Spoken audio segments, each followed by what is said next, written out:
أعوذ بالله من الشيطان الرجيم. بسم الله الرحمن الرحيم. الحمد لله والصلاة والسلام على أشرف الأنبياء والمرسلين سيدنا وحبيبنا مولانا محمد مصطفى صلى الله عليه وآله وصحبه وسلم. مولاي صل وسلم دائما أبدا على حبيبك خير الخلق كلهم. أمن تذكر جيران بذي سلم مزجت دمعا جرى من مقلة بدم. أم هبت الريح من تلقاء كاظمة وأومض البرق في الظلماء من إضم. فما لعينيك إن قلت اكففا همته وما لقلبك إن قلت استفق يهم. أبلون واترولي لزاه أما تندى مجفق واشتبع الله سبحانه وتعالى نزاكو أكسابا أكساسا نميلين به جدير مواقرة وفي النبي محمد صلى الله عليه وآله وصحبه وسلم وينو هي زاربة مميزة تريمو وقال ربيع الأول nga abamanyi baffe bwe batutegeeza omuli Imaamu al-Jazari haka al-ittifaq yatugamba nti abamanyi batuuka okubeera nga beegatta nti omwezi guno gwe tulimu gwe yazaalibwamu, ekitegeeza nti okwogera kwaffe n'okusoma kwaffe kwonna kusaanye kubeere nga kutambulira ku Nabbi Muhammad sallallahu alaihi wasallam. Ng'olunaku olwaleero tugenda kubeera nga tutandika okubeera nga tuvuunula ekitabo kya Imam al-Busiri kyetugenda okubeera nga tweyambisa okubeera nga tumanya ebimu ku bitono ebikwatagana ku Nabbi waffe Muhammad sallallahu alaihi wasallam, kubanga mazima ddala inna qadrahu lan tu'rafa illa yawm al-qiyamah. Mazima ddala ebitendo bye oba ekitiibwa kye tetusobola kukitegeera okujjako olunaku olw'enkomekerero nga lutuuse. So burda eno gye tusoma etuyambako okubeera nga etusembereza Nabbi Muhammad sallallahu alaihi wasallam okumanya ebimu ku bitono ebimukwatako. Mu burda eno mwennyini nnyini abasiraamu babeera nga bamanya ezimu ku abwaabu siyar oba emiryango egyogera ku byafaayo bya Nabbi Muhammad sallallahu alaihi wasallama ebikwatagana ku shamailuhu, ebirungi bye, ebikwatagana ku mu'jizaatuhu, ebikwatagana ku byamagero bya Allah subhanahu wa ta'ala byamuwa n'ebyo n'ezo entalo ze yalwana n'ebifaanagana ku ebyo. Imaamu al-Busiri yafa mu mwaka gwa 696, ekitegeeza nti wakati waffe naye waliwo emyaka egisukka mu 5. Imaamu mutaqaddim, imaamu wadda eyawandiika ekitabo kino. Ekitabo kino nastati an najzim, tusobola okubeera nga tulemerako ne tugamba nti teriiyo mu bitabo bya kasiida byali bisomeddwa oba ne bikwatibwa abayizi bayirimu mu buwanvu bwabyo okwenkana ekitabo kino ekya burda. Era ihtana biha ulamaa'ul muslimin, abamanyi b'obusiraamu bakiwa obudde bungi mu kubeera nga bakisharaha, mu kubeera nga bakinnyonnyola eri abasiraamu abajja okukisoma bakitegeere. Nga mu bo abasharaha ekitabo kino mwemuli Imam Jalaluddin al-Mahalli. Imaamu oyo alina tafsiri gye yawandika ne Imaamu Suyuti, yafa mu mwaka gwa 864.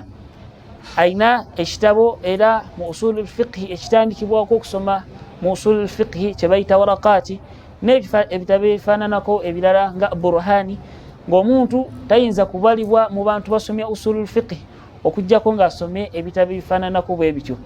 Y'omu ku basharaha ekitabo kino. Mu balala abasharaha ekitabo kino mwemuli Imaamu Zarkashi al-Usuli al-Lughawi. Y'omu ku basharaha ekitabo kino ayina ekitabo mu ulumul Qur'an kye bayita Manahil al-Irfan. Imaamu Suyuti bwe yali awandika Itqan mu ulumul Qur'an yabeera nga yeeyambisa ekitabo kya Seeka okubanga yeeyongerako mu bye yali awandiika mu kitabo kye. Kasi yeeka yasharaha ekitabo kino. Mu bo abasharaha ekitabo kino mwemuli Imam Sheikh al-Islam Zakariya al-Ansari, Sheikh al-Shafi'iyya fi asrihi, ng'ono Seeka asaaniriza Qur'ani zonna ziyitira ku mugongo gwe okubeera ng'otuuka ku Nabbi. Oba osomedde mashariki oba magharibi olina kuyita ku Sheikh al-Islam Zakariya al-Ansari okubeera nga akutuusa ku Nabbi. Y'omu nno okubasharaha ekitabo kino si yekka Imam al-Qastallani sharih al-Bukhari umukuba sajja basharaha Bukhari ekitabo kya Sahih Imam al-Bukhari yomukuba sharaha ekitabo kino siyeka mulimu Sheikh Khalid al-Azhari an-Nahwi sajja yali Nahwi yafa mwaka gwa 95 hijri ekikulaga nti abamanyi b'Obusiraamu bafaayo nnyo okubeera nga bannyonnyola ekitabo kino ekikulaga nti eyawandiika ekitabo kino yali musajja mumanyi obanga taba kuba mumanyi tebandifuddeyo kubeera nga bannyonnyola ekitabo kino obanga bakiwa obudde obufaanaganako webityo n'abamanyi bangi shuruhaati eziwera 200 mu bamanyi abali mutakaddimu oba abakadde abali mu myaka 5 n'omusobyo. So omuntu yenna takuwuddiisa oba tabeera nga akuwuzaabuza nti ekitabo ekyo tekirina makulu kubanga bamanyi bwe batyo omuli Imam al-Baydawi Imam al-Usuli ayina ekitabo ebimu ku bitabo ebisinga okubanga bikaluba wakati wansi w'omusana mu usulul fiqh y'omu kuba washaraha ekitabo kino tebakoma kukisharaha abamanyi ekitabo kino bakola kye bayita at-tadmin mu ilmu ya shi'ri kitegeeza tyoli ajja n'awandiika olunyiriri olulwe mu bigambo ebibye n'alugatta mu nnyiriri z'omumanyi omulala kwagala kwongera ku makulu oli ge yali akola ki ge yali agezaako okuleeta mu bbo abakola ekifaananako bwe kityo mwe muli al-imam abamu ku bawandiika abakola kye bayita tadmin mwe muli al-imam Ahmad bin Sharqi al-Khalafi nga yawandiika baiti n'agigatta mu bigambo bya Imam al-Busiri nga mathalan yagamba amin tadhakkuri jiranin bidhi salamin أصبحت ذا خلد بالوجد مصطلم أم من تفتر قلب في الحشا شغفا مزجت دمعا جرى من مقلة بدم وكان يانغا أولابا مبيغامو بيا إمام بيتي يمو يونغيرا مو بيتي ndalabiri nga tebakoma kwekyo mumu الذين خمسوها abayongera mu baiti nganya wasaddasuha nimongera mu 5 nebifananako bwe bityo nga abamanyi ba adabu oba abamanyi ba shi'ri bwe babeeranga babireeta ekikulaga abooluganda ti omuntu yenna tayinza kubeera nga ajja n'akuba mu kitabo kino ebituli okujjako kubeera nga tumugamba nti nga omu ku bashuarawo yagamba nti ulaika abai fajini bimithlihim owange nzaabwe bakitange ndeeterayo abo bafaanana kati omuntu yenna okubeera nga akuba mu kitabo kino ebituli olina okubeera nga otuleetera abenkanankana abo abasharaha ekitabo kino omuli Imam Sheikh Islam Zakaria al-Ansari Imam Zarkashi n'abalala nga yetubogedde ulaika abauna fajina bimithlihim fabo bebakitaffe mu kutegeera ekitabo kino tusaba otuleetereyo abo bafaanana bw'oba tobalina tukusaba obeere nga ekitabo kino okkirize nti tokitegeera oba tokimanye ekitabo kino abamanyi bakifaako nnyo okubeera nga bakisharaha nga bwe tugambye nti kituyambako okubeera nga kitusembereza Nabbi sallallahu alaihi wasallam okubeera nga tumutegeerako ebitono kubanga Nabbi yatugamba mu hadithi emu ti innahu laysa shay'un bayna as-samaa'i wal ard illa ya'lamu anni rasulun illa 'asi al-insi wal jinn tewaliyo kintu kiri wakati w'ensi n'eggulu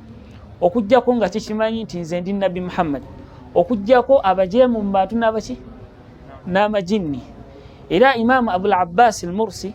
yalmizwa Imam Abul Hasan al-Shadhili yagamba nti law ghaba anni rasulullahi lahza ma adattu nafsi min al-muslimin singa sekendi eyitawo mu bulamu bwange nga sirowoozezzaako ku nabbi siyinza kwebalamu abo abasiraamu. So ekitabo kino kitusembereza n'okwagala Nabbi sallallahu alaihi wasallam. Waliwo point gye njagala okukoonako abantu abamu biseera ebisinga gye babuza nayo bannaawe ti Nabbi sallallahu alaihi wasallam yatulagira okubeera nga annattabi'ahu tumugoberera naye iltiba' maana okugoberera kubanga olulimi oluganda lufunda mu kuvunula ebigambo by'Oluwarabu naye waliwo ebigambo bibiri at-ta'a wal-ittiba' okugonda n'okugoberera bintu bibiri byawukana. Allah yatulagira ittiba' kijja ng'omuntu agondera mukama we but ng'amugondera n'omukwano yani okubanga ekintu kyakola kye bamulagidde akikola with love. Naye taa eri mutaalliku bil amri wan nahi. Ekigambo taa okugonda kwa taa kuli ku kiki kye bakugambye okukola na kiki kye bakuganya okukola. Kyova olabanga abannanfuusi ku mulembe gwa nabbi be bali basalira ku layini esooka naye bali hal kanu yattabi'una au kanu yuti'una, bali bagonda naye nga tebakola ki, tebamwagala. Okutuuka Mungu yagaa nti innal munafiqina fi ddarki al asfali min annar. Naye litibaa Mungu gye yatulagira nti in kuntum tuhibbuna Allah, kubanga olaba nessi yaku y'okutugamba nti fattabi'uni yali ya muntu kwagala fil mahabba, kwagala kunywezaawo nti kuba bajja ne bagamba nti nabbi ffe twagala Mungu, ebikwataganako tetukola ki, titwetaaga kumanya. Mungu kuba in kuntum tuhibbuna, bwe mbanga mugamba nti mwagala Allah fattabi'uni. Kalitibaa kijja omuntu okubeera nga agondera mukama we bati mugondera ng'akikola mu kwagala. Ekyokulabirako kye tuyinza okuba nga tuwa nti ebiseera ebisinga abantu basaala swala kubeera nga bajejjako, naye nabbi ye yagisaalanga, yagambanga atya Bilaali arihna biha, kubanga ye muswala mu yatebenkeranga, yalinga yataladhadh bil ibada, nga ibada emuwoomera kubeera nga asinga, yani okugondera Katonda we nga ye kukola ki, kumugondera. Era Thabitul Bunani omu ku battabi'in yatuuka okusaba Mungu naga nti Allah woba olina mu bantu be wakkiriza okusaalira mu ntaana, Allah nsaba onzikirize nze we naabeera mu ntaana nsaale. Era Imamu Suyuti fi Sharhi Sudur bwe yali akinyumya yaga nti kiki Thabitul Bunani kye yali agendereramu mu kusaba Mungu okubeera nga ye waaba ali mu ntaana ayagala kusigala nga asaala, ashan yataladhadh bil ibada, okubanga okugonda kuno kwakola akukola naki nakwagala. Era kikulaga nti at-taa wal ittiba' byawukana, kubanga mu Qur'ani Allah yabyawula, yagamba atya, yagamba nti fattabi'uni wa ati'u amri wal wawu yaqtadi al mughayara, nti fattabi'uni mungoberere wa ati'u amri, mugoberere nabiki n'ebiragiro byange. Ate waawo mu lulimi Oluwarabu mu maani gaayo mu makulu gaawo yaqtadi al mughayara, etegeeza nti kino kyegasse ku kino bikola ki, byawukana singa Mungu akoze ki. Kati so Burda eno etuyambako okubeera nga nattabi'u nabi bil mahabba. Naam.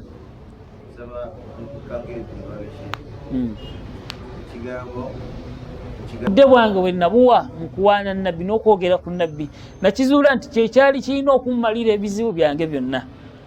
So amala okuwandiika abiyati zino n'alaba nabbi sallallahu alaihi wasallama mu kirooto, nga nabbi sallallahu alaihi wasallama amujjidde, n'abeera nga yamukwatako paati gye eyali erwadde. Allah subhanahu wa ta'ala n'akola ki, n'amuwa shifa. Yagenda okukeera ku makya ng'akola ki, ng'awonye paati yali esanyaladde. Wano nno waliwo nukta, waliwo ekyo ensonga enkulu nnyo lwaki tubadde tulina okwogera ekyaleetera Imaamu al-Busiri okuwandiika. Kubanga abantu abamu babuza bannaabwe ne babagamba nti haula diinul manamaat, abo boolaba eddiini yaabwe bagizimbira ku birooto, nti kati tolaba bagamba imaamu waabwe yaloota nabbi n'akola ki, n'amuwonya. Ebintu ebifaanaganako bwe biti erimu okujeregerera. Maa dhalika ekiri ku ekyo nabbi sallallahu alaihi wasallam yagamba hadith, man ra'ani fil manam, yenna ndabye mu kirooto aba akoze ki, aba ndabye, fa inna shaytana la yatamathalu bi, shaytani tekola ki, tenneefaanaanyiriza. Njagadde ku nsonga eyo yennyini ekyokuba nti Imaamu al-Busiri okuwandiika bayite, okuwandiika ekitabo kino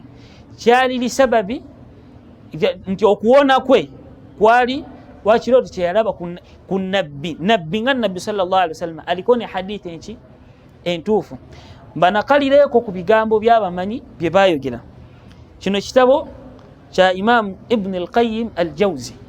bakita Kitaabu Ruh. kitabo kya Ibn al-Qayyim mwizi wani Sheikh al-Islam Ibn Taymiyyah yagamba ki damush kalami hatta muleme kunvumira bwerere yenna anabanvu ajja kubavumya Ibn al-Qayyim. Ibn al-Qayyim al-Jawzi rahimahullah yali ayogera ku nsonga y'emyoyo natuka wagamba nti wa kam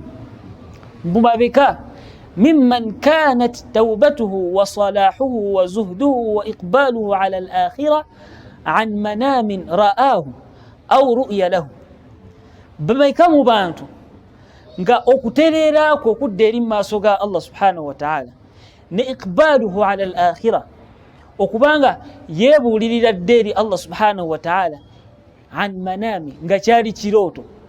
kyeyalaba oba ekyamulabikirwa. Nagati wa kam mimman istaghna wa asaba kanzan dafinan an al-manam. Bameka mu bantu nga yagwa ku byobugagga nafuuka mugagga naye nga dwali lwa kirooto kyeyaloote ekyamulooterwa n'akiraba mu kirooto n'agenda n'abikula ekirooto ekyo nga we kyali kimulabikiddwa n'azuulayo byobugagga byali alabyewo. N'agamba nti wahadha dakalamu Ibn al-Qayyim mush kalami Ibn al-Qayyim agamba nti wahadha Abdul Muttalib ono Abdul Muttalib jajja wa nabbi dulla fi an-nawmi ala zamzam wa asaba al-kanza allazi kana hunak. Abdul Muttalib oluzzi lwa Zamzam kati we luli lwali lwabula ne Abdul Muttalib okuzuula oluzzi olwo we lwali kyali kirooto kyeyalaba. Nagana bannaye naloose ng'oluzzi luli mu kifo bwekiti tugende tusime wano ne bagwa ku luzzi lwa Zamzam saa zino kati lwetunywamu lwali lwabula. Naleeta ebigambo bingi n'agamba nti wa amma natuuka n'agamba nti wa amma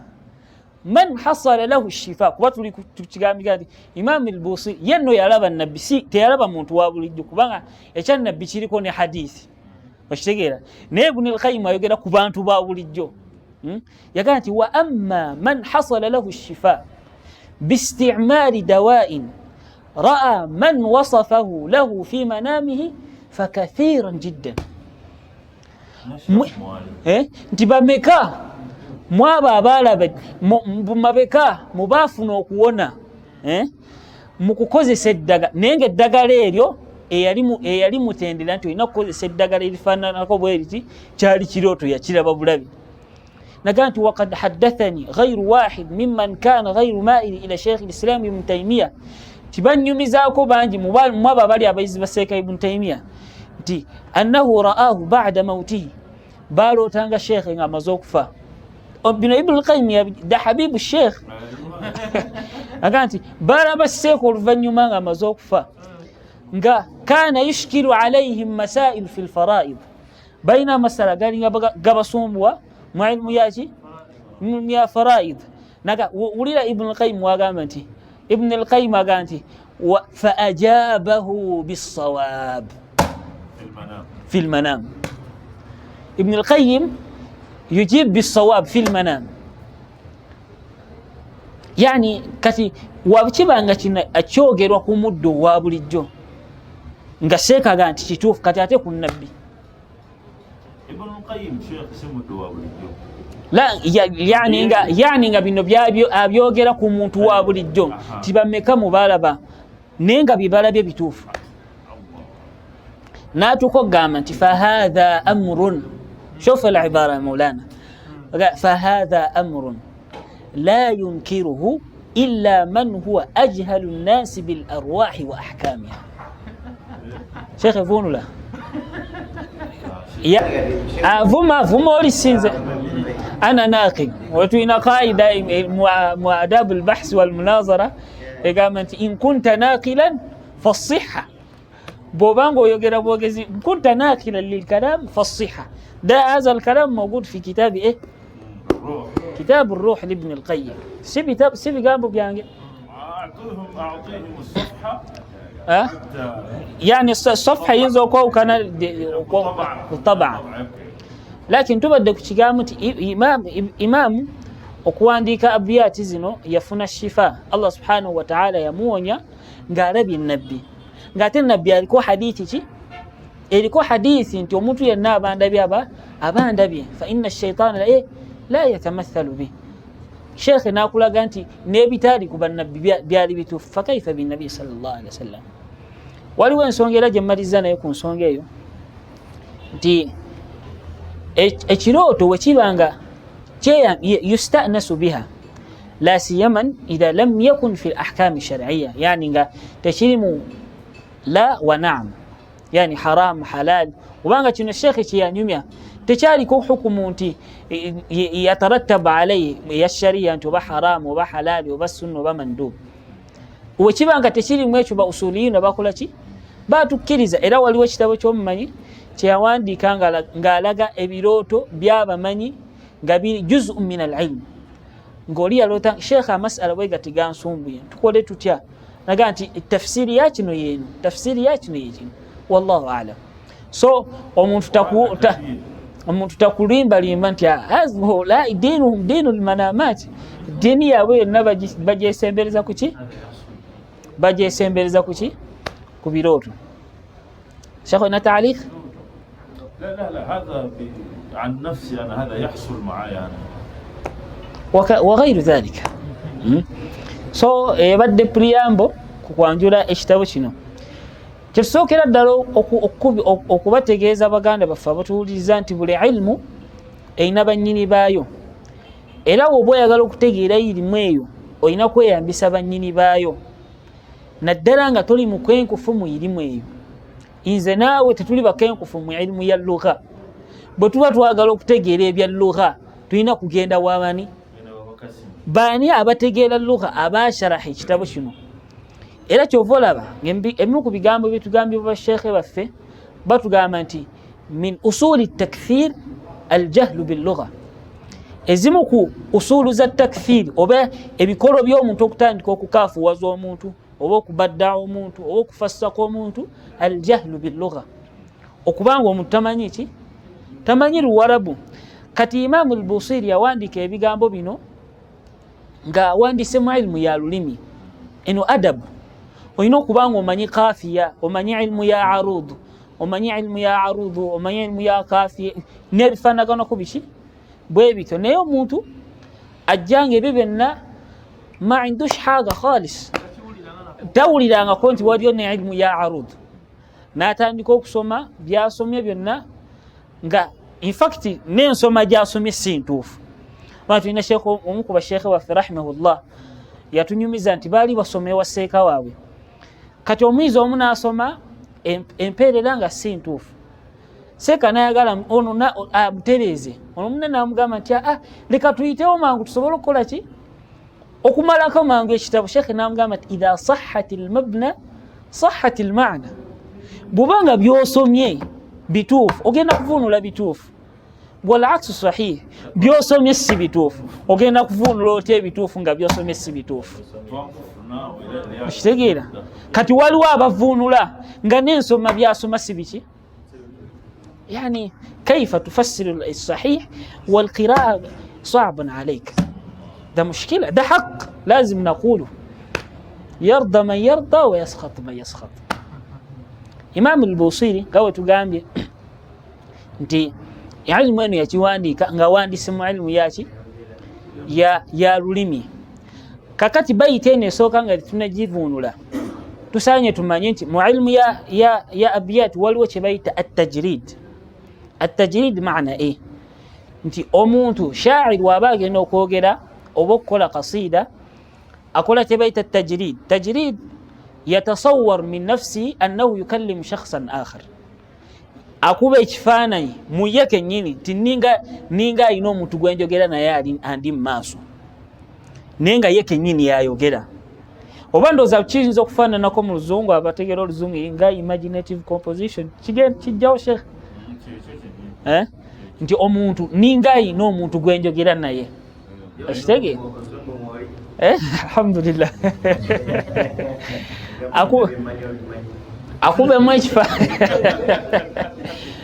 Akubamu ekifaananyi nti ninga alina omuntu gwenjogera naye. Kakati ne baiti zino ebbiri ezisooka Seeka yalinga alina omuntu gwayogera naye. kwe kyovola banga yatandika na istifham naga nti amin tadhakkuri jirani bidhi salami mazajta dam'an jara min muqlatin bidami kubanga eno hamza esokera ddala hamza al-istifham eno min eyokubira harful jarri litalil yani kaannahu yaqul amin ajli tadhakkurika lijiran alladhi bidhi salam nti owange gwe njogera naye okujjukira muganda wo owe salami salam kifo mawdi qarib min al-madinah al-munawwara kifo kiriranye ki madina mubalagha ulo kibaga nti atlaqa al-makan wa arada sahib al-makan nti imam kubanga kana yataghazzal yali ayogera kumwagalwa we nabi Muhammad sallallahu alaihi wasallam mumbera yo kumuwana nenga al-azal al-afif yani okuwana okulimu ensa kyovola banga mubayite esooka ne fasulu esooka ne eyokubiri zonna teyayogerera mu linnya lya nabbi yani bil-iffa olw'ensa ze yali ayina n'ayogera ebifo oli omwagalwa mu yali akola ki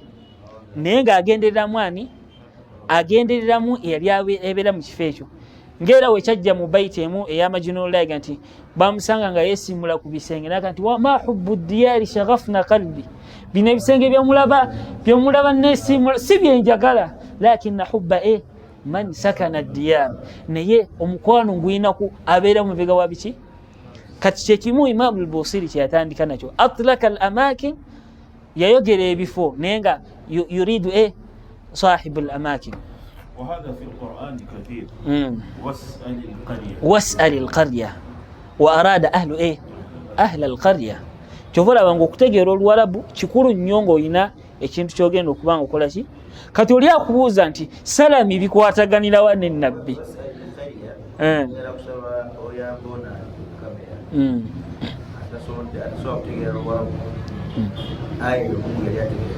nti Mungu yaga nti was'ali al-qarya aya kubanga dhahiru ya aya nti buuza ekyalo niyo genda kubuuza oti ekyalo buuza Kampala naye nga Mungu atege buuza ababeera mu Kampala okitegeera banna Kampala kati Imaamu kyeyatandika nakyo sagala nnyo tutawassayo kubanga sharuhu eyinza okuwanvuwa mu majlisi nga 2-3 olw'okugaziwa okungi لكن في البداية نحب أن نقارب المعاني الإجمالي للناس الشيخ بجا كجول فنيما بتوسعي مبالغة وإن شاء الله يتاندي كان أغانتي أوانجي مغاندا وانجي gwenjo kira naye amin tadhakkuri jirani bidhi salami okujjukira muganda wo mukwano go oba muliraanwa okubanga jirani mu shi'r bakikozesa nga bategeezaamu al-mahbub kubanga omuntu waayagala omuntu yujawiru amusemberera aga nti amin tadhakkuri jirani bidhi salami okujjukira mukwano go oba omwagalwa wo owe salami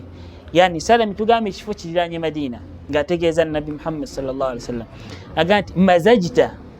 dam'an jara min muqlatin bidami okujjukira oli mukwano go kyekikuleetedde okukaaba mazajta yani khalatta dam'an oleetedde okukaaba okuyitirivu bwe kutyo okuleetedde okubanga amaziga go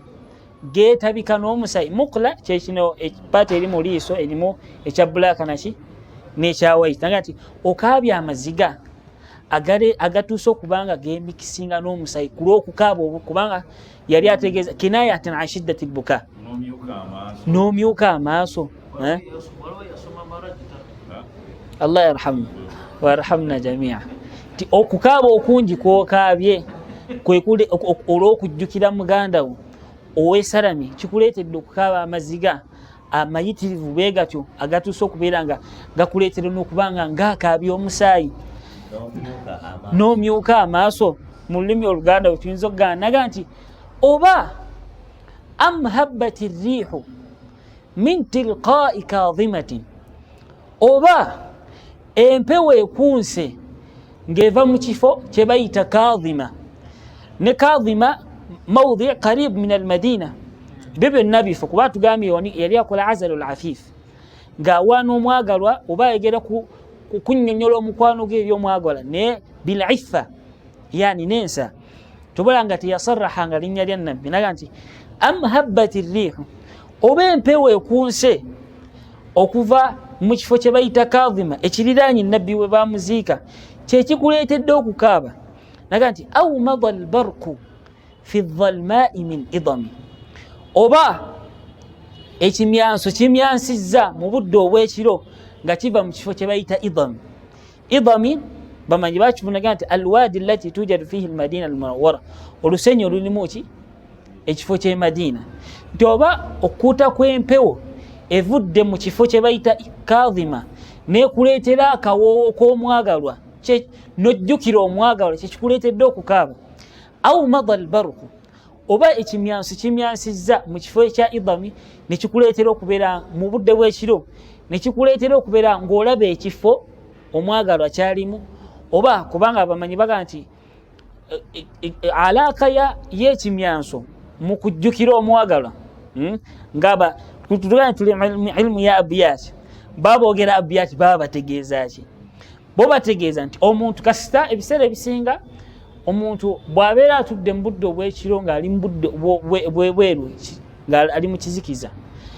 akamyanso ne kamyansa yatakhayyal annahu ma mahbubi akubamu ekifaananyi ng'alinga alinaani n'omwagalwa we ebyo byonna bikozesebwa mu ilmu ya abiyat kati era kiteeka yawandiikira ba abiyat bajja okukola ki ojja okubitegeera ng'ojja kwebuuza bikwataganira wa ye si mushikira ki kubanga yawandiikira bali abajja okukola ki okubitegeera okitegeera era babivunula bwe batyo tugambye nti shuruhati z'ekitabo kino ziri mu bantu abawera ebibiri mu myaka egiwera ebitaano kati gwogenda kuleeta seekawo owa asuri eno nga bali bonna emyaka bitaano bonna baali tebategeera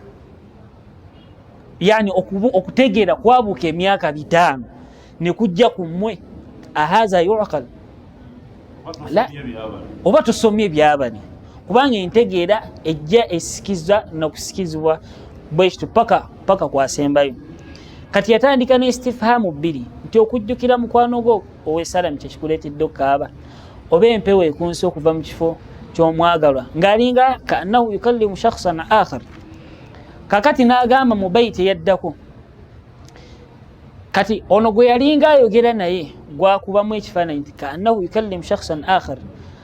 fabadaa kaannahu yunkiru ono gwe yalinga ayogera ng'alinga kati agaana nti ebisibi ebinze ebindeetedde okukaaba n'ayongera omumukakasa nti weukakasa singa sibi ebikuleetedde okukaaba fama li ainaika in qulta kufufa hamata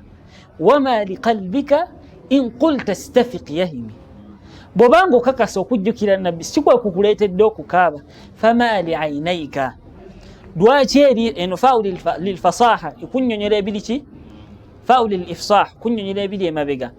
nti owaaye woba okakasa nti ekikuleetedde okukaaba si mwagalwawo oli gwojjukidde fama li ainaika lwaki amaaso go yani atlaka alain wa arada sahiba alain nti owaaye gwe lwaki amaaso lwaki weba kugamba okusirika in qulta kufufa hamata weba kugamba okusirika hamata kufa ani lbuka salata yani oyongera bwongezi kukaaba naga nti wama li qalbika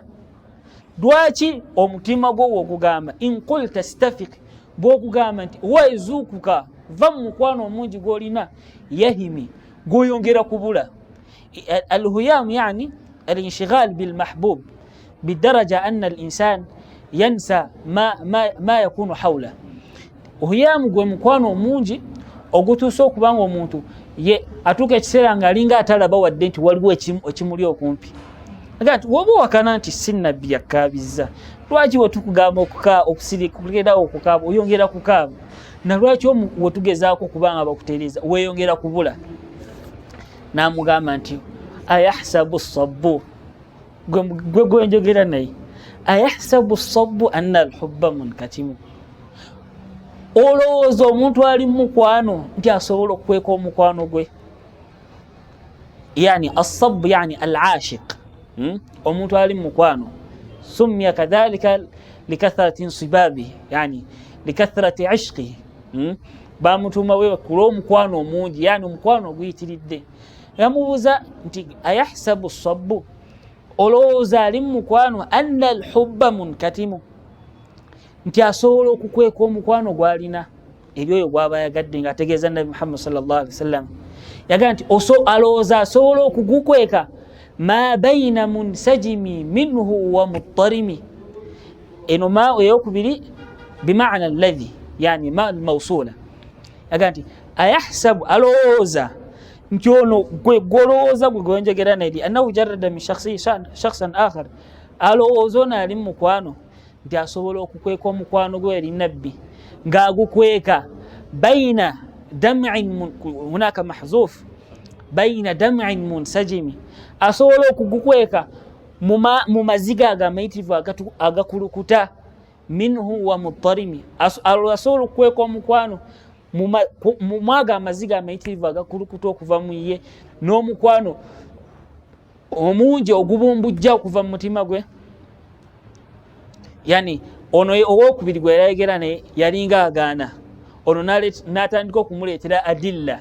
ezimulaga nti kyensoso okugamba kyekikukaabya namugamba nti lawla alhawa singa tegubadde mukwano lam turiq dam'an ala talali wala ariqta lidhikri albani walalami wallahi singa tegubadde mukwano gwoyina ku nabbi nga gwe gukukaabya lam turiq dam'an tewandi kulukuse maziga ala talali ala huna bimaana liajli huna ala litalil yajjanga ennyonnyola litalil talal kigambo bakikozesa mu abiyati oba mu ilmu yaba udaba okunyo byebifo singa omuntu abeera ayina omuntu yani byajjukira ku muntu nga yafa nga yali mukwano gwe mathalan wayita ku nyumba nga omukwano gwe we yali abeera bakisobola okukiyita tala yani bakaya ebintu ebyasigalawo mu bintu by'omuntu gw'oyagala bakaya dhikrayat kati kati talali zayogerako zeziri zeyasoose okwogera salami ne idami ne kadhima tisinga tegubadde mukwano mungi nga gwe gukukaabya tewandikaabidde lwa salami buli aywa tiwandikaabye olw'okujjukira salami oba idami naga singa tegubadde mukwano ogwo gw'oyagala gw'olina omungi ku nabbi okujjukira ebyo talali omuli salami ne idami ebifo ebyalimu omwagalwa tebyandikuleetedde kubanga okaaba singa tegubadde mukwano gundi gw'olina naga nti wala ariqta lidhikri albani walalami era tewandiremeddwa kwebaka ku lw'okujjukira albani walalami bani bagamba muti guli kumpi guli mu Madina gukolebwamu akawoowo kawunya bulungi walalami bagamba Allahu alam والعلم يطلق على معاني منها الجبل abala baga nti alalamu kyo kye yali ategeezaamu linnya olumu ku nsozi eziri mu Madina oba bwe bityo kubanga yayogera al amakin ng'agezaako kwogera eyali abeera muki aga nti singa lawla alhawa lam turiq dam'an ala talali wala ariqta era tewandiremeddwa kwebaka olw'okujjukira ebiki ebifo ebyakola ki ebyawangalibwamu oyo omwagalwawo fi maani kathira mulimu balagha isti'ara tasrih naye olwokubanga yani darusi zino ezisooka tugezaako kubanga tusembeza amakulu ga buruda eri abantu okugategeera kyova nga tetuyingira mu bifaanaganako bwe bityo okujjako Allah byabatusobozesezza. Sheekhe yeeyongerayo n'agamba nti owange gwe gwenjogera naye yaga nti fakaifa tunkiru hubban ba'dama shahidat alayka udulu dam'i wassaqami yo oyinza otya okwegaana nti toli mukwano nabbi titoli mukwagala nabbi kyekikuleetedde okukaaba nga bamaze okukujulirako abajulizi ababiri yaleeta ekigambo shahidat ono isti'ara kubanga amaziga n'obulwadde mashuhuda birabikwako naye ate byo tebiwa bujulizi yani just biberanga dalilu ti ebitulaze toyinza otya okugaana nti toli mukwano omuyitirivu bwe gutyo nga tumaze okukulabako obujulizi obwesigwa obutasobola kulimba obw'amaziga amayitirivu agakulukuta wasakami n'obulwadde obwolwadde olw'okwagala ki olw'okwagala habibuna rasulillahi sallallahu alaihi wasallam kino bakiyita ghazal. Ghazal bashuara batandika nakyo abiyati zaabwe kwagala tashwiqan lisami kusikiriza kuteekateeka na kusikiriza ono agenda kukola ki agenda okuwuliriza okwagala ono nga byayogerako bikola ki binyuma naga nti wa athbata alwajdu khatta abratin wa dana era byeyongedde okukakasa nti nabbi akuleetedde okubeera mu mbeera eno khatta abratin wa dana enkulukuse zaki z'amaziga ku matama go wadana n'obulwadde bw'olwadde oluvannyuma olw'okukaaba okungi oba okulowooza gwe bayita instiria obulwadde bw'omukwano naga nti layini z'amaziga gano n'obulwadde obwo mithla albahari ala khaddaika walanami wano waliwo kye bayita allafu wannashr almushawash seeka tubiwane Sheikh Qasim byetwogereramu yani fanniye allafu wannashr almushawash tuyinza kukivunula batya nti yaleeta mathalan naga athbata alwajdu khattai abratin wa dana mithla albahari eno bahari yandibadde edda ku khattai anami nedda ku wadana naye yani yabikola opposite akasa nti oyinza okuba qaddama wa akhar nti ekyandibadde kyeyandiwadde oli eyasoose nakiwa eyasoose ye yakola opposite nti nga we yaleeta order mu ntandikwa ate we yali abagabanyiza bye balina okufuna ate yasembyayo no gwe yasembyayo gwe yasoosa ate gwe yasembyayo nozo oluganda luvaayo naga nti athbata alwajdu omukwano gwoyongedde okukakasibwa khatta abratin wa dana layini z'okukaaba z'amaziga wa dana n'obulwadde bw'olwadde obulwadde obwo dana yaga nti mithla albahari bahari wirdun asfar kimuli kyaki kya yero naga nti obulwadde buno mithla albahari fi safra nga obulwadde buno bwolwadde bukuleetedde ekyenyikyo gwenna okubeera nga kiringa kya yero yani omuntu okuba nga ayinako kala gyalabikako kulwaki kulw'okusiiwuuka n'obunyiikaavu kati ng'obulwadde obwo bufudde ekyenyikyo kubanga wirdi ya asfar ekimuli kyaki kya yero ala khaddaika kuki ku matama go walanami nga n'amaziga ago layini z'amaziga eziri kuki ku maaso go ziringa mithlu lanami nga ziringa ekimuli kye bayita anami kyo kya reedi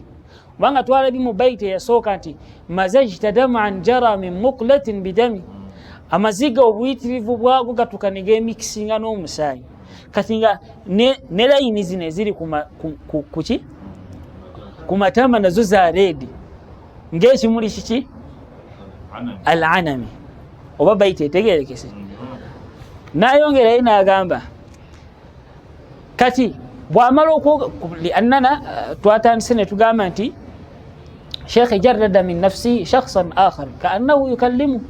yakuuma ng'alinga alina gwayogera naye naye nga fi lasli yukallimu nafsahu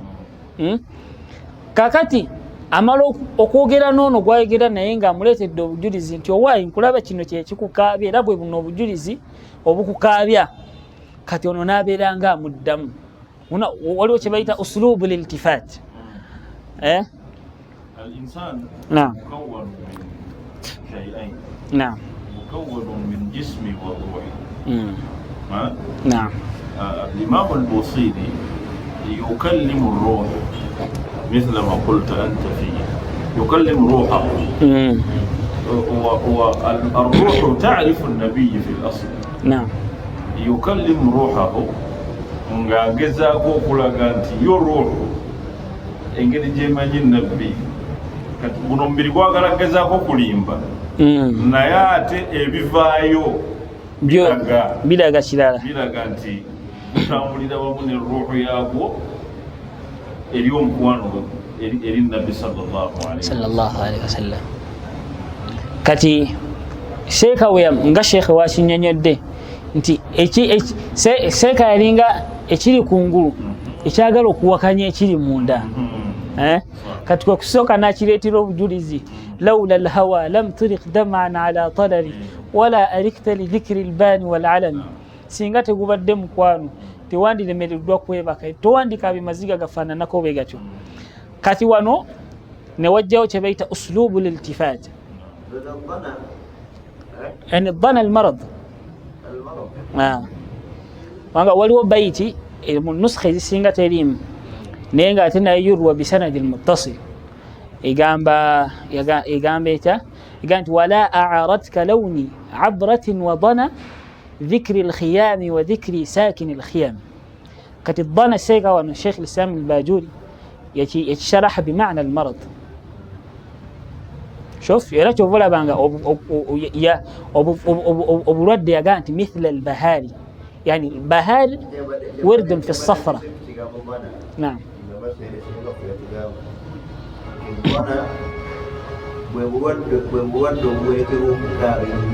نعم اكيد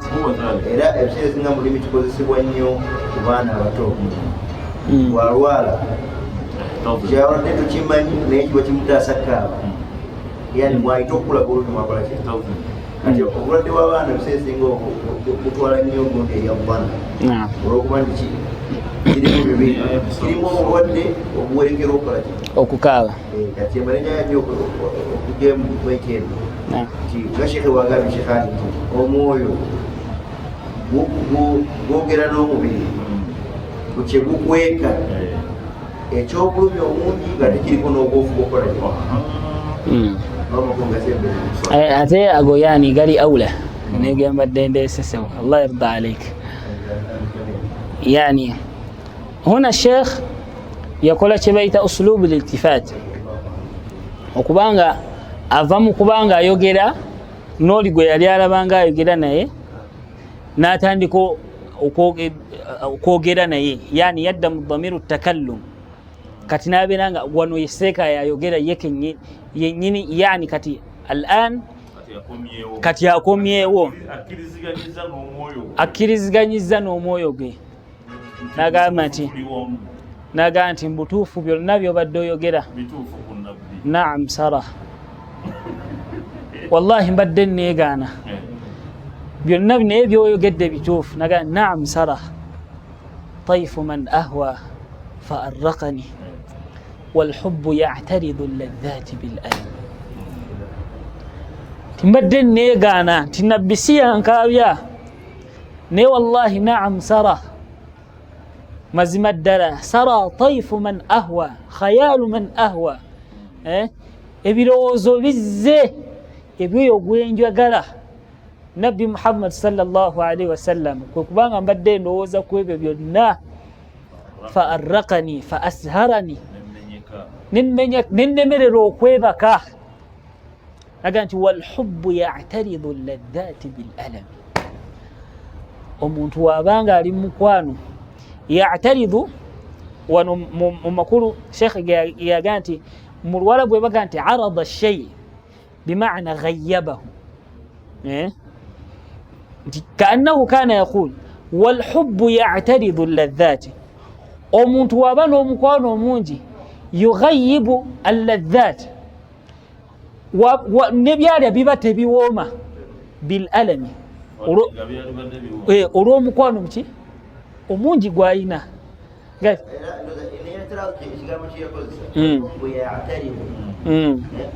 omukwano guno yani yadfa'uha ekigambo kyekozesa wano yadfa'uha bil alam sinza kuwomberwa olwakino kyendimu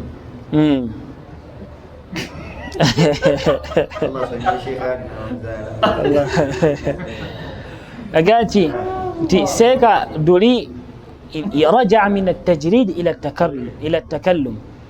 yava mu mbeera y'okubanga kana yujarridu min nafsihi shakhsan akhar فبدأ يتكلم بنفسه naga nti wallahi naam sara byonna byoyogedde mazima sara taifu man ahwa ebirowoozo kwoyo gwenjagala bizze mu bwongo fa arraqani fa asharani nebinnemesa okwebaka walhubbu ya'taridu ladhaati bil alam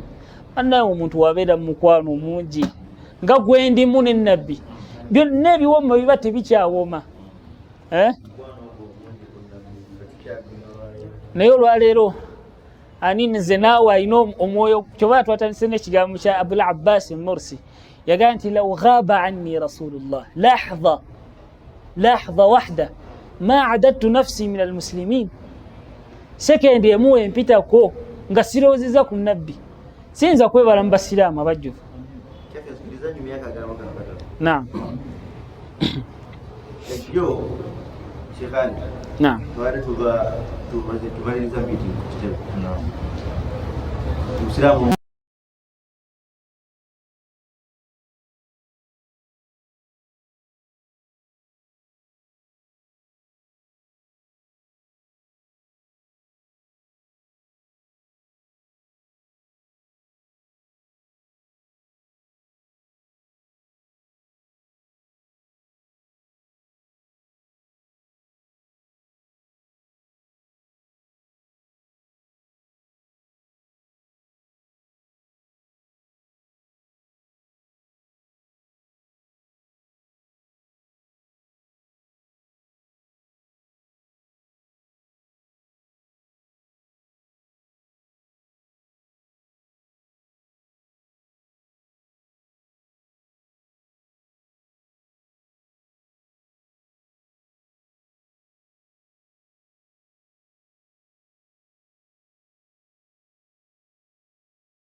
tumaze okulaba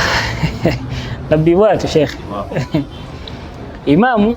tubadde ku nsonga egaa nti rajaa ila takallum amaze okukkiriza nti byonna byobadde onjogerako bituufu naam sara taifu man ahwa fa arraqani walhubbu ya'taridu alladhati bilalami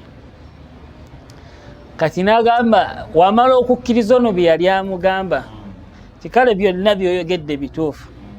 namugamba naye ya laimi fi lhawa aludhriyi macdhiratan minni ilayka walau ansafta lam talumi kyowange gwe annenya fi lhawa aludhriyi mukwagala okungi kwennina macdhiratan alhawa aludhriyi bakivunula sheikh naga nti waliwo sheikh yashabbaha omukwano gwe yali ayina ku nabbi n'ekibiina ky'abantu kabila y'abantu abamu mu Yemen bebaali bayita udhriyi nti bo ekibiina ekyo kabila y'abantu abo baalinanga fi banatihim malaha nga bayina abawala balungi abawala nga baki nga balungi lakin fi shababihim iffa naye ng'ate bano abavubuka abandiyogedde nabaki n'abawala bano balina iffa y'amaanyi yani nga batya okola ki ensonyi eziyitiridde okwogera nti n'abakyala bano mu mbeera y'okubawasa kati nekibeera nga kyatuusa ku bantu bo ku bavubuka abamu mu kabiila ezo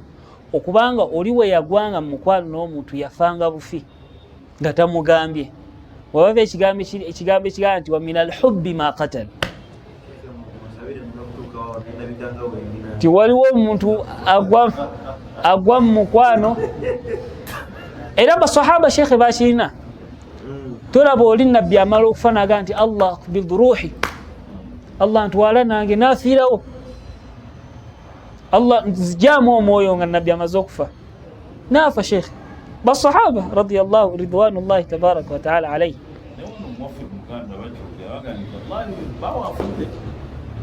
kiringa la qadar allah mama seka nafa simanyi oba ashirafu tumusigaze wiki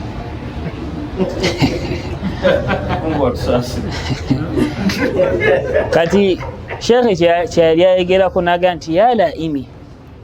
gwe munnanga nnenya fi lhawa aludhriyi kulw'omukwano guno ogufaananako n'ogw'abavubuka bali ab'udhri mu kabira ya udhri yaman nti booli we yatuukanga okutya okwogera ng'omukwano mungi gwalina eri omuntu naye nga tasobola kwogera naga macdhiratan minni nkusaba onsonyiwe macdhiratan minni ilayka walau ansafta lam talumi nkusabye ekisonyiwo mu bwangu lianna law ansafta lam talumi singa obadde ne insaf singa obadde n'obwenkanya wallahi tewandinyenye singa obadde omanyi kyembadde ndimu tewandinnenyezza allah yarda alaik obanga lwaki tewandimunenyezza lianna alhubba laysa ikhtiyariyan omuntu okwagala omuntu tekiri ikhtiyari si kintu olabiraawo ngaomuntu kolaki sheikh abdulwahid ono yatera okusomera hadisi era mu kitaabu ruh ono mweri sayidina ali yasinkana sayidina umar bn alkhatab namubuuza nti ya umar kijje kitya okubanga olina omuntu gwoyagala nga tomanyi lwaki omwagala talina n'ekimu kye yali akukoledde naye omwagala namubuuza nti era kijja kitya okubanga waliwo omuntu nga tomwagala naye nga akidi wallahi talina musiraamu oyo kale tetugenda kugereza ku musiraamu kuba omusiraamu ali kyatteeka omusiraamu kwagala musiraamu munne waliwo omuntu nga kale tugenda si musiraamu omuntu oyo simwagala nga tomanyi talina kyeryakkule abasiraamu yagala ayibu Omar kwe kumugamba nti emyoyo gyakola ki jannada Mungu je yagatta fi alam al-arwah ما تناكر فيها اختلف. ايوه ejitematira mu nsi y'emyoyo tegikola ki nabwekityo kakati ono sheekha amugaa nti minni ilaika walau ansafta lam talum singa obadde n'obwenkanya tewandinnenyezza kwagala nabbi bwe nti kubanga aywa tujogerera ku bantu abatutawanya mu kwagala nabbi n'okusoma burde nga tubagamba nti ya laimi fil hawa al-udhri ma'dhiratan gwe anenya olw'okwagala kwange okungi eri nabbi sallallahu alaihi wasallam tukusonyiye kuba tomanyi era ffe tukusonyiye okusonyiwa kufuna okuva gye tuli minna ilaikum walau ansaftum lam talum senga ddala mulina enswafu kukwagala nabbi abamwagala mwali badde temulina abakigambo kyakunenya kyemubagamba era kyobola mu bigambo bya kibar sada salihin baga nti la yanbaghi lishakhs an yatakallama ala halin illa idha dhaqaha omutoyogera ku kintu okujjako nga wali okibaddemukko wali okombyeko ku bwomi bwakyo kati singa baali bakomba ku imaamu omukwano gwe yali ayina ku nabbi tebandiyogedde era kyobola ibn al-farid yagamba nti da anka ta'nifi wa dhuq ta'ma al-hawa فإذا عشقت فبعد ذلك عنفي دع عنك تعنيفي دع عنك تعنيفي ويسوني وكننيا وذق طعم الهوى وكومبكو كبومرفو بومكوانو فإذا عشقت فبعد ذلك عنفي bonomala okukomba kunze kyenkombyeko nje kukirizo nnenye naye nga tonnaba kukibeerako law ansafta lam talumi singa obadde omanyi nze kyembaddeko tewandinnenyezza yagamba da anka ta'nifi wa dhuq ta'ma al-hawa فإذا عشقت فبعد ذلك عنفي شيخ الإسلام الباجوري فبعد ذلك عنفي شيخي دوالة ماليزي فصلين سوكا بالشيخ ماليزين تعليقات شيخي يا قامبا قام زوم قالت لو أنصفت لم تلمي قالت عددك حالي لا سري بمستتر عن الوشاة ولا دائي بمنحسم يا قالت كأن هذا استفهام شيخ يكفون لا من بين ربي كأن هذا استفهام يعني قام بوزا أجاوزتك حالي توا إمبلا يانغ yakususseko kubanga la sirri bimustatiri si kyama ekyekwesi ku muntu tasobola kutegeera kikindiko oba okubanga yali ategeeza nti wasalat ilayka hali onnenyeza bwe tekikyali kyama aga tekikyali kyama ekyekwese anil wushati alwushati jamu washi washi kitegeeza abantu abatambuza eŋŋambo wakati w'abaagalana ababiri mu mbeera y'okukola ki okwagala okugjawo omukwano gwe balina nti omukwano gwange kati wadde nagezezzaako gukweka naye la sirri bimustatiri tekikyali kyama ekyekwesa anil wushati kwaba abaagala okutambuza eŋŋambo oba okwagala okwokonona wakati waffe aga nti wala daai bimunhasimi era kyennina kati saawa zino daai ghaira munhasimi bulwadde obutakyasobola kuvaawo mwagala yette hakadha aga nti ghaira munhasimi bwendi embeera gyendimu bulwadde nekikyafuuse kya buli omu kati akitegedde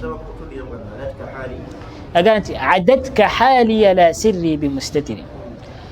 sheikh lislam yakivunula mu tafsiri bbiri nga adatka al awal yakivunula bimana tajawuz ate tajawuzu eno n'agivunula emirundi ebiri kaannahu khabarun wa kaannahu istifham ngati yalinga amubuuza ajawazatka hali nti kati mbeera yange yekususi tokyasobola kulaba kikindiko fainahu la sirri bimustatiri kyama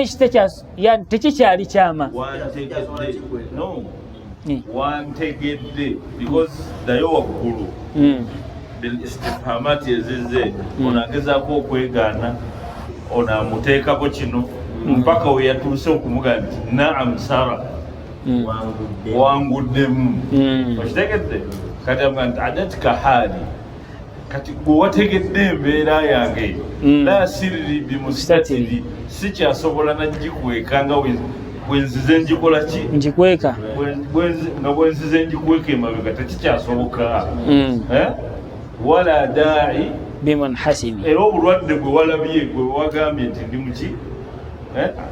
udulu sakami udulu dam'i wa sakami kati era n'obulwadde buno wala daai bimunhasimi si bwakuwona ono ye mwagala obulwadde bwange kuye oba okumwagala Muhammad sallallahu alaihi wasallam si bwakuvaawo bwe buto bwe bunkola kati shekhe yakivunula tebukyali bwakyama bilmanayain kaannahu yasalu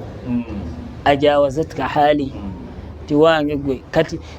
gwe tolaba kindiko oba kaannahu kana yukhbiru nga khabar ondabye wahaza amakulu agasoka nga agavunulde bimana tajawuz naye okuba waliwo era maana okubanga yali amugenda wasalat ilaika hali byakutuuseeko dda wabitegedde la sirri bimustatirin tekikyali kyama ekyekwese omaze okulaba obujulizi athbata alwajdu khattai abratin wa dana mithla albahari ala khaddaika walanami naga nti fainahu wala daai bimunhasimi kirodde kati tekikyasobola kuvaawo naga nti mahattani nusha lakin lastu asma'uhu inna almuhibba عن العذال في صمم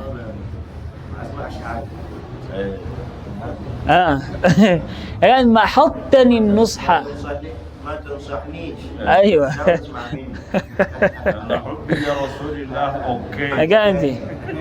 يا قانتي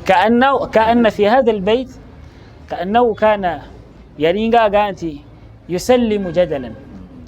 تكالب ينوب يوجد دبي النام بكيري كالب ينام بيدي ndi mukwano n'ennabbi mbeera yange esusse mbeera yange mbi كأنه يقول دعني وحب رسول الله فإني لا أستطيع بحب الرسول كتمان أيوة كأنه كان يسلم جدلا في هذا البيت كان يذكريزا byonna byogedde bindiko sikyasobola kugukweka guugwo aga nti naye wadde sikyasonaga nti wadde oŋŋambako neekomeko mahattani nusha yani akhlasta liya nusha ogezezzaako okumbuulira n'olubuulirira nga luviira ddala ku mutima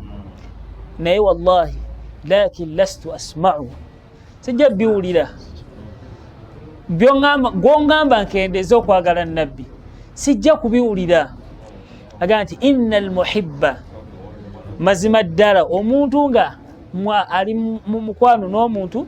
عن العذال العذال هو الذي يلوم من هو في الحب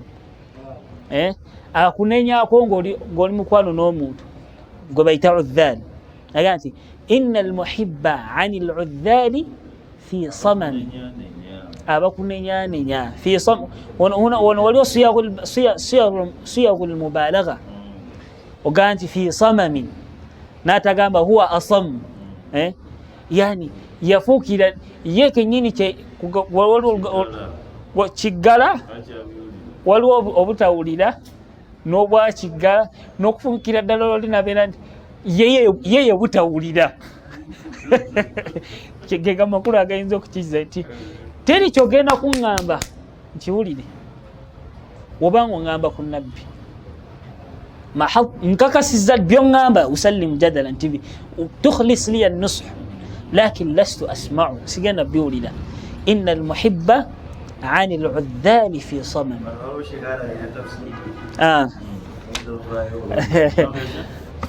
kiringanga ekitegeeza nga ye ku kigambo kya rasulullah kyonna yenna ntagambwa aiwa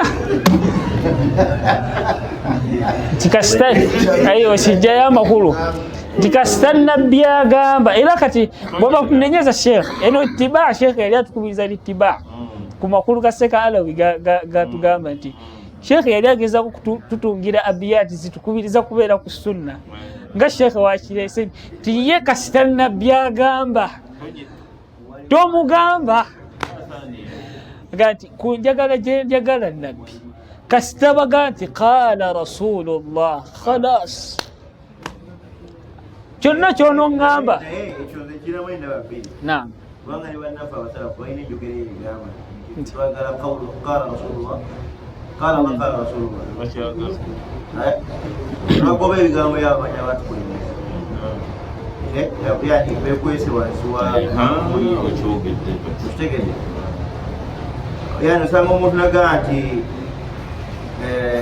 matalonishe qala malik tongamba malik la taqulu li qala fulan bal qul li qala nabiy sallallahu alayhi salatu wassalam tegedde tegeza kugenda ekyo kirabika nnyo wano baffe mu kisaawe oyite yekweka wansi wa baiti eno محضر النصح لكن لست أسمعه إن المحب عن العذال في الصبر الشيخ يعني ما يعتبر وجهه سببي نادي شيخي نعم nanti shekhe awongo kitadde ku makulu agawe goge bategeera neera nabbi sallallahu alaihi wasallam yeke nyini ye yatugamba okugoberera abamanyi kubanga tuwuliriza ebigambo byaki byabamanyi si aya gamba etya mu Qur'ani faruddu ila Allah wa in tanaza'tum fi shay'in لعلمه الذين يستنبطونه منهم ولولا فضل الله عليكم ورحمته لاتبعتم الشيطان إلا قليلا وجاءت سمم ثاني ثانوي أزهري يا زهري فصل الشيخ جياتوليت له مثلا أحاديث زجة عائشة ناقانتي جنب بتياتو كده وينزو كفايو ناقانتي Aisha yazzaye bigambo bya nabbi kubanga waliwo mushikila abantu yani masala mawanvu naye okubanga lwaki hadisi ebiseera ebisinga zajjanga zilimu zahiruhu tadarub kubanga bamuhaddisa abamu kanu yaruna bilmaana nabbi tasawa kwogera bigambo bibiri nga bikubagana tekisoboka illa okubanga khalatu yalimu rawi nga rawahu bilmaana mush billafz nga hadisi yajogera na makulu yege yategeera si billafz wakitegeera bamuhaddisa abamu bakikkiriza bishuruutin singa omuntu abeera nga amanyi olulimi wakitegeera naye ebigambo byonna bitesobola kuba mu tadarub wakitegeera Bosanga Ibrahim. نعم. الآن بوسanga حديث مثلا لقول يا إمام يتوجه في إمام مالك عليه رحمة الله. إمام مالك أقام نيجي تجمع شيء إمام في الظاهر شو كان تجمع شيء محمد صلى الله عليه وسلم. أيوة. إمام ذهبي إذا يقول أقعد وحذاني أن تحدث خلاف بين قول النبي صلى الله عليه وسلم ورأي الفقيه. فتتوزع يوم بقام بيد النبي صلى الله عليه وسلم. وين جاء الحديث جاء النبي قام تتو بين تقول النبي محمد صلى الله عليه وسلم. لا تقول هذا الشيء لكن في هذه الحالة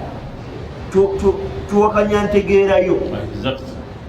tuwakanya ntegeerayo kubanga eyawukanye ku ntegeera ya Imam Malik ekitegeera Imam Malik ono yalina okuba nga yategeera ebibaba Nabi Muhammad sallallahu alaihi wasallam bw'amala obitegeera oluvannyuma n'asomera kawulu eyiye nga kungulu kwayo erabika nga eyawukana naki mathala Imam Malik madhhab agaba Maliki aganti yukwa kikola kitama umusibi yenna okusenya omuntu yasiibye okukwata omusajja akola ki okusenya asenya omuntu wajja nasoma hadithi kungulu naye salama laula nashuka ala ummati inda kulli sala au inda kulli wudu nefanagana kongezi yaizoga ati wano Maliki yawakana nani nabi sallallahu alaihi wasallam Imam Malik yawakana kyannabi Imam Malik yagenderera ate kiri kunoonya kiri nabbi kyeyagamba ati la khalufu فالصائم أطيب عند الله من إذن فقول مالك بالخيار ما لم يتفرق في الموطأ البيعان بالخيار نيم مذهب جنا تجيكولي لكم ولينا جاء حديثي أمسجنا جنا مجايا إمام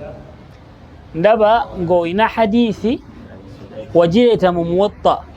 albay'an bil khiyari abaguzaba bil khiyari yani basoka kukiriziganya ila akhir al hadith agant ne imam nakula bawaleta hadithi ne lam ta'mal bi ne yate mazhab gote wajikolirako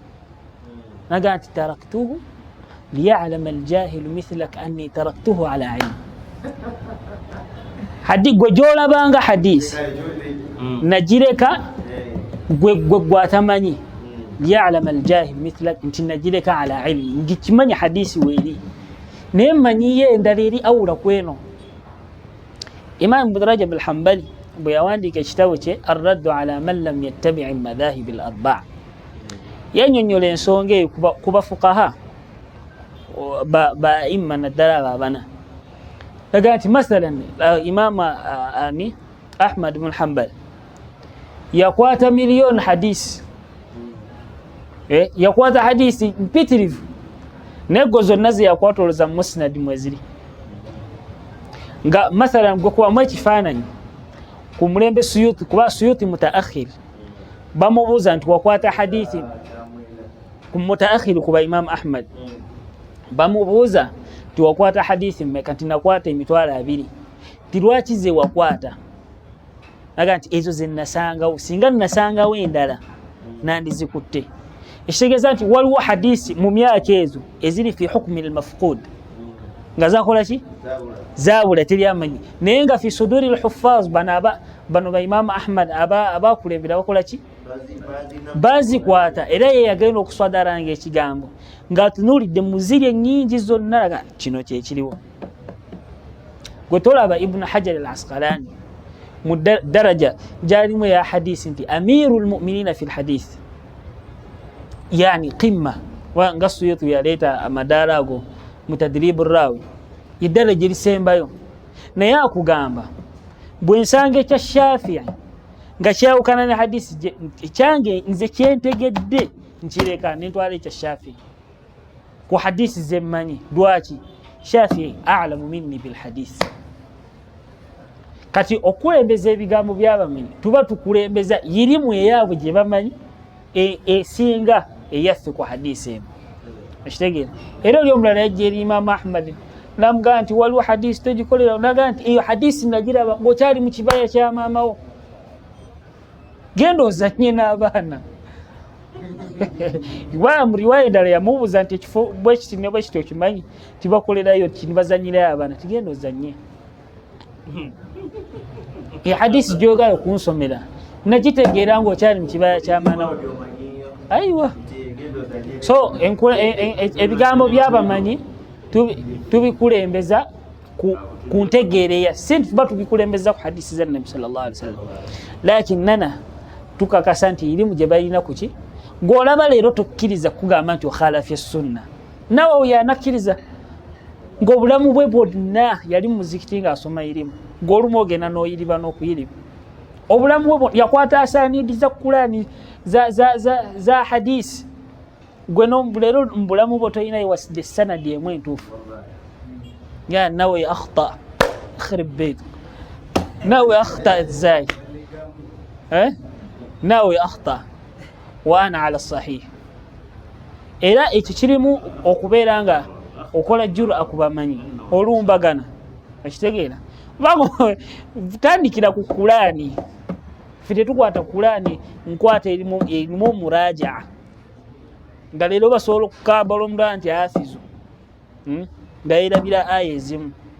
Naye omusajja yakwata asaniriza Qur'ani, yakwata kiraati za Qur'ani, yakwata nakwata obulamu bwo bonna kusoma. Gweno ganti ana ala sahih wa ala al-khata. Kati wona yawm al-qiyamah.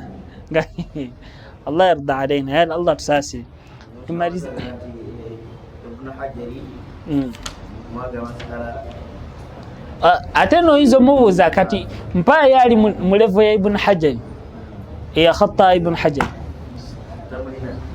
وهم رجال ونحن رجال أنت من أشباه الرجال تماريزي سيكا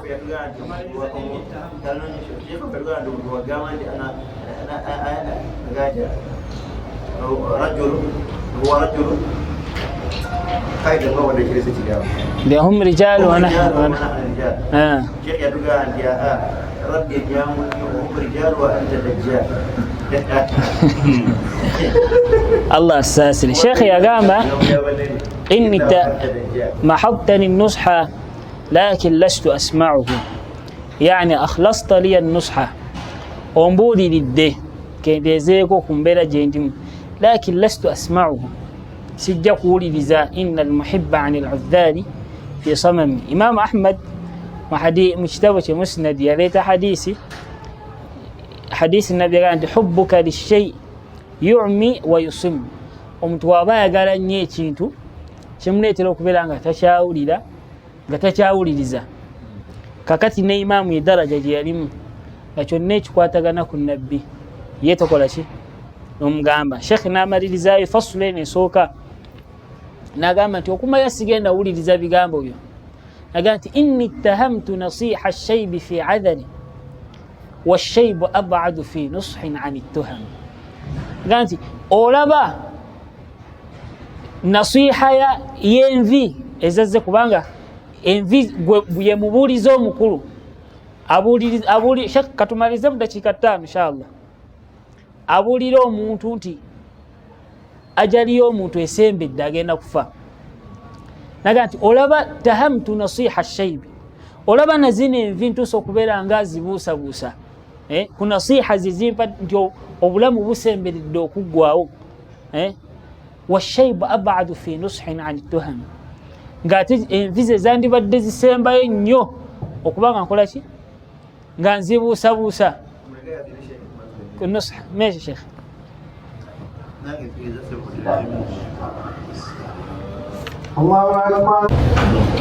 الشيخ يمريزا